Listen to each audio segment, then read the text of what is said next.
So here we have all of the EDF bits.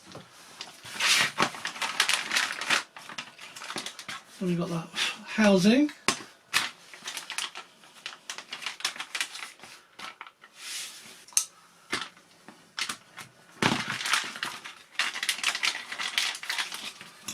and the blade, or the impeller. Okay, that's good. Got our motor. I have no idea what this motor is. Doesn't say anything on it. What's it say on here?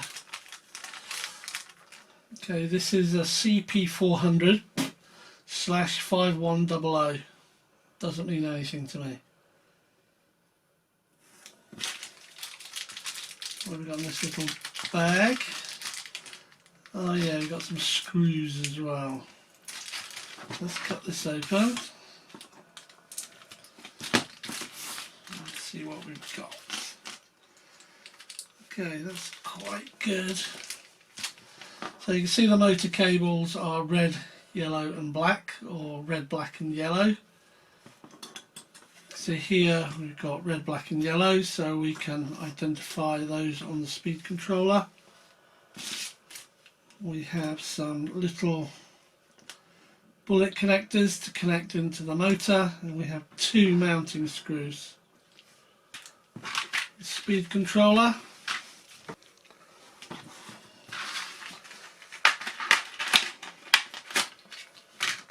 Okay, here's the speed controller. As I said, it's a 40 amp.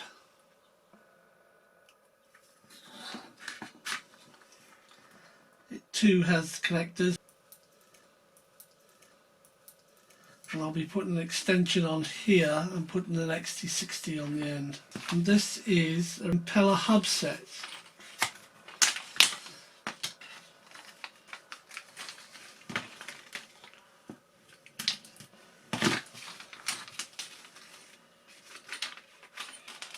So the EDF unit is put together. I must confess, it's the first time I've ever done one. I haven't put Loctite on anything yet, I've just put it together. I was going to say you can't put your hand down its throat and push it out, but you can. Now you see that's got a magnet there, but how on earth? I might put a tag or something on it to be able to pull it out. It's got a hole here, you can't see it, but I'll just try and put this in for size. Let's see how that goes in there. Perfect. There's nothing stopping it twist, so I'll have to epoxy it in really well.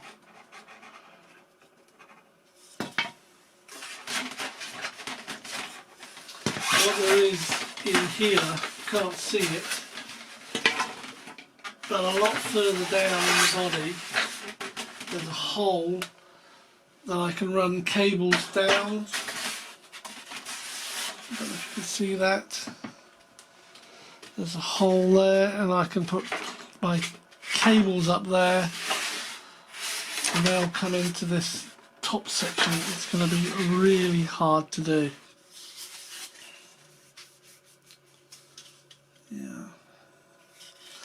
So this is showing a groove, which makes more sense to me, and if this piece here had a groove on it, it would lock it in place, but it doesn't, and it's extremely smooth, so I'm going to have to rough all that up. What I decided to do is to cut a hatch here, and I'll cut another one here. Now the hatch in this position will be above that hole, and that will allow me to feed the wires through and actually bring them up, because there's just a load of space in here. And this hatch, I've measured it out, there's a bulkhead here, and it's got slots cut in it for the push rods, but I can't feed cables through. So what I'll be doing is cutting this out and this, feeding the cables through, passing them through the bulkhead and getting them into this front section here. I've decided to cut this section out so I can get in there. And I've done it! Look how thin this stuff is. It's so thin. But at least I can now get in here to do some stuff. But you'll see what I mean by the bulkhead. It has a complete bulkhead in there. And this down here is where your wiring for your speed controller is supposed to go. I mean, I can't even put the speed controller in there because there's no cooling for it. I need to cut off here because I can't get the wiring up through here and then through there. I've got to cut a slit out here. And then when I've finished, this just goes back, if I can remember which way it goes back, like that. Doesn't look pretty, but who cares? And I'll just tape it up. Here's the other part of my surgery. I can't get at it from there, so I have to do it from here. And that's going to have the fin in it anyway. And it's right above the hole. So I'll now be able to run that up through there, no problem at all. Bring it along, feed it through the little hole underneath, bring it through. And this is just a temporary thing, and then I'll just glue that one back on there.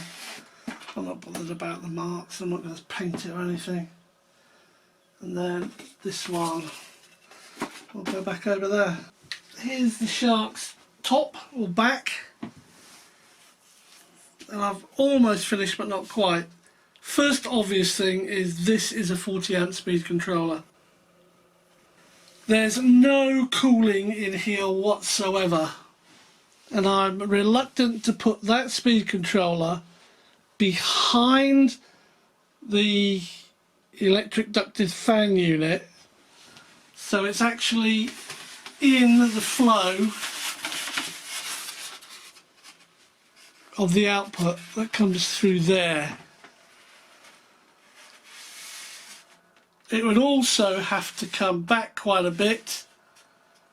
Wires would then have to go back up into the body and also feed the motor. So by doing what I've done, it's opened to the air and airflow over it, and it can give off heat. But I can also, this is the hole, sorry you can't see it, not used to these angles. So this is the hole where the 3 wires for the brushless motor will come through. They'll have an extension put on them and feed through this bulkhead. There's a bulkhead here. Again, I have to move everything around so you can see it. The 3 wires from the brushless motor will go through a hole in here. And basically when that's done, I've finished with this, that will just be glued back into place. In fact, I'll tape it back into place.